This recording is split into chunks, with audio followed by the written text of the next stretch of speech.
안녕하세요. 김치파우더의 요롤레이정입니다. 자, 즉석에서 3분 안에 스피릿 존버를 설명하기 위해서 3분 스피릿 존버 프레젠테이션을 준비했습니다.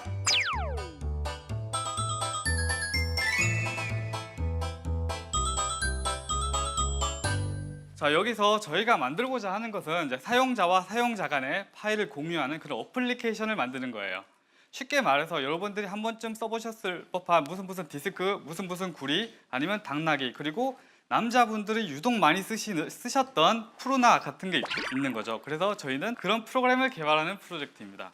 이 프로젝트를 정말 한 줄로 간단하게 설명을 하자면 토렌트 기반의 P2P 공유 솔루션에서 블록체인 페이먼트를 도입을 한 겁니다. 그리고 스피릿 존버 토큰은 어떻게 사용이 되냐면 여기서 컨텐츠를 구매하거나 아니면 등록 수수료를 납부하는 용도로 토큰을 구매하게 되고요.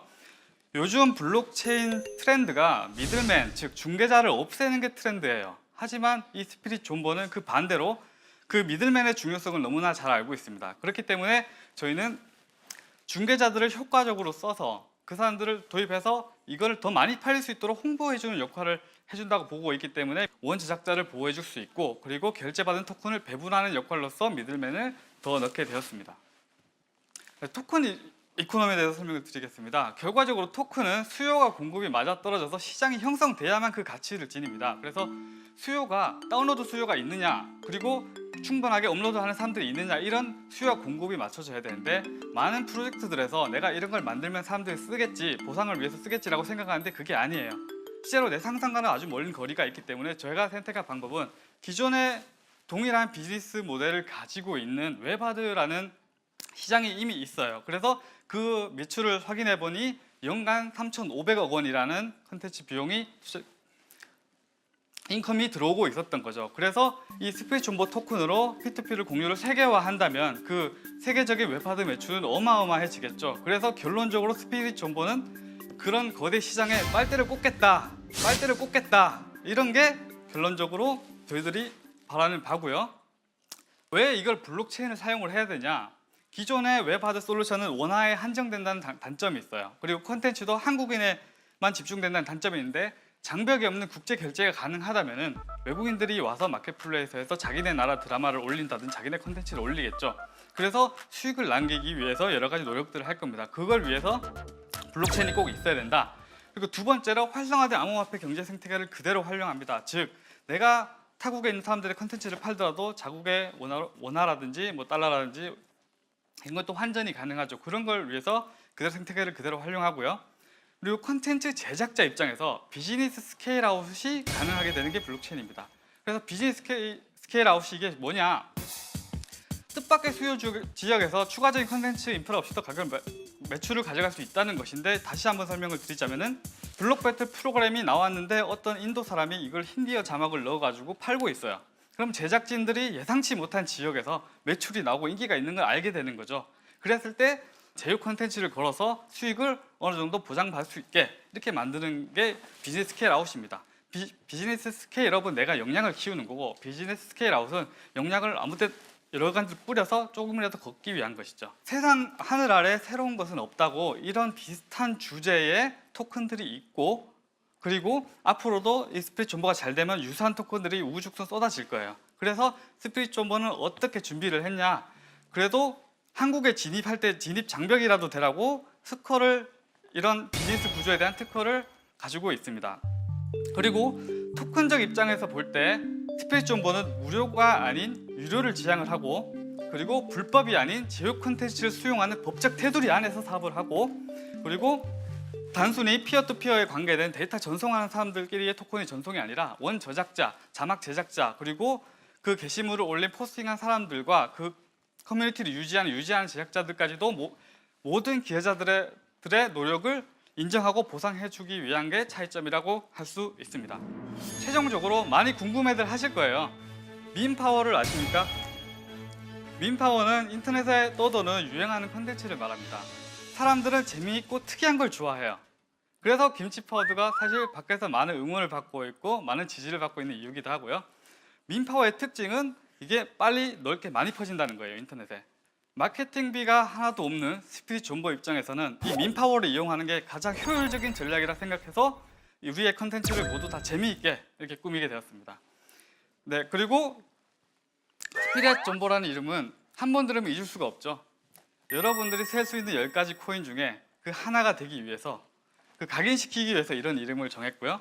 그리고 3,000개가 넘는 토큰이 있기 때문에 거기서 차별성과 특이성과 사람들이 기억에 남는 토큰이 되고자 했고, 그리고 마지막으로 제가 여기서 나온 거는 여러분들에게 뭐 투자를 받기 위해서 저희의 뭐 굉장을 과시하거나 뭐 저희들 기술력을 알아봐 달라거나 그런 거에서 나온 게 아닙니다. 제가 여기에 나온 이유는 네, 잠시만요. 제가 여기 나온 이유는 스토리를 만들기 위해서인데, 소년 만화의 스토리처럼 처음엔 힘겹고 너무 힘들지만 사실은 가면 갈수록 더 멋있는 스토리를 만들면서 반전이 매력이 있는 그런 기저귀 코인이 되기 위해서 나왔습니다. 감사합니다.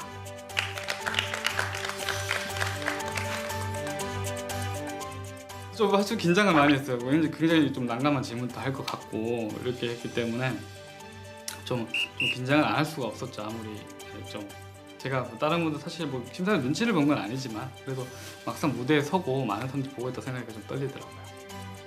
개인적으로 굉장히 뵙고 싶었던 스피릿 존버.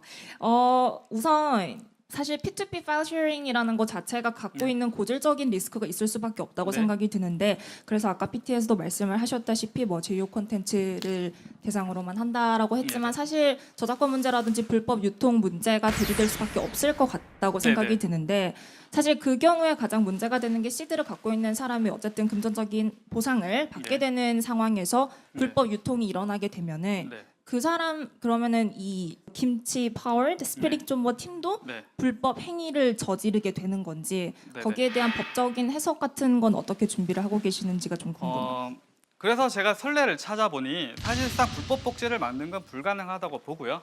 그래서 그 웹 하드 디스크 업체와 그래서 저작권 업체가 협의한 게 있어요. 자기가 발견한 컨텐츠에 대해서 제휴 컨텐츠를 걸어달라. 그렇게 해서 웹 하드 시장이 상당 부분 많은 건 제휴 컨텐츠에 걸려 있어요. 그래서 제휴 컨텐츠를 수용하겠다는 것 자체가 불법 복제를 위한 플랫폼이 아니라 비즈니스 스케일 아웃을 위한 플랫폼이다라는 것을 목적을 밝히고, 그리고 스피릿 존버 토큰은 저작권을 침해를 하기 위한 것이 아니라 메인 통화 결제로 사용하거나 아니면 등록하는데 수수료, 그러니까 약간 저작권과는 상관없는 쪽으로만 그 비즈니스를 할 예정입니다. 저도 스피릿 존버 팀 백서 읽고 여러 가지 보면서 많이 기대했는데 이렇게 뵙게 되니까 아주 반갑습니다. 여쭤보고 싶은 게 하드캡이 1900이더로 설정돼 있더라고요. 그렇게 설정하신 이유가 있는지 좀 궁금하고요. 1인당 프리세일 참여 최소 금액이랑 최대 금액이 최대 금액은 8이더고 최소 금액은 0.4이더 뭐 이런 식으로 설정을 하셨더라고요. 그게 왜 그렇게 설정했는지가 좀 궁금합니다. 첫 번째로 전략적인 이유가 있습니다. 크라우드 펀딩의 최대 금액은 10억 원이고요. 1인 투자 한도는 500만 원입니다. 최근에 1,000만 원으로 올랐다지만 500만 원이죠. 그래서 1인당 최대, 이걸 클라우드 펀딩에 동일하게 본다면은 적어도 ICO 업체라고 공격을 당할 건데 제가 그런 나름의 준비를 한 거죠. 최대 우리는 10억을 펀딩을 했는데 그 크라우드 공모법 한도 안에서 있었고 1인에 대한 투자를 그만큼 설정함으로써 크라우드 펀딩으로 보여질 수도 있게끔 그렇게 설정을 한 겁니다. 이게 리걸 이슈 때문에 이렇게 설정하신 거예요? 네, 맞습니다. 근데 이게 어쨌든 펀딩을 하시면 이 돈을 가지고 사업을 해야 되잖아요. 네, 맞습니다. 10억까지 지금 말씀하신 거를 하시려면 여러 가지가 필요할 텐데 1900이더로 가능하시겠어요? 자, 솔직히 말해서 10억도 저는 많다고 생각하고요. 왜 10억도 많다고 생각하냐면은 이게 정상적으로 마케팅이 되는 프로젝트가 아닙니다. 저는 제가 기대한 대로 민파워를 이용해서 밀어붙여야 되는 사업이고요. 프로젝트를 만든 운영한테 물론 돈이 들어요. 제가 이렇게 사람들 여러 명 데리고 가면 큰 돈이 들겠죠. 근데 이 프로젝트가 사람들이 꼭 많아야만 성공할 수 있는 프로젝트냐? 저는 그게 아니라고 보고요. 개발자 그룹에는 오픈소스라는 게 있습니다. 즉 아무런 보상이 없고 돈이 없어도 소프트웨어는 만들어져요. If you are willing to develop this app on a new system, right? Then we are willing to sponsor you for this. 정말 감사합니다. 하지만 좀 제가 심사숙고를 해서, 왜냐하면 스피릿 존버는 감사하시는 분들이 너무 많아요. 그러니까 지켜보고 노려보고 내가 헛된 짓을 하지 않나 이렇게 보시면 많기 때문에 그분들과 충분히, 한마디로 홀더분들과 충분히 상의를 해서 결정을 하도록 하겠습니다. Sure. Have you heard about BitTorrent? 네. Yes. So last year we were actually bidding for BitTorrent 네. while trying to acquire them. The reason of that is that we think, right, the file sharing is a big problem 네. in the blockchain space. 예. So we are pretty serious of doing that. So yeah, if you can collaborate, that'll be the best. 아, 솔직히 말해서 ICO 이후에 합병된다는 소식을 들었어요. 완전 천천별력이었는데 뭐 그렇다 한들 그걸 예상하지 못한 건 아니었어요. 왜냐하면 언젠가 대기업이 치고 들어올 거라 생각은 했으니까. 그래서 저는 지적재산권을 만들었고, 사실 기업이 인수되기 위한 조건은 팀이 좋거나 아니면 그 회사 가진 지적재산권이 좋거나 둘 중에 하나입니다. 그래서 저는 먹히더라도 그냥 먹히진 않겠다, 돈 받고 먹히겠다는 의미로 특허를 준비를 하게 됐던 거죠. 네, 뭐 수고하셨습니다. 네, 감사합니다.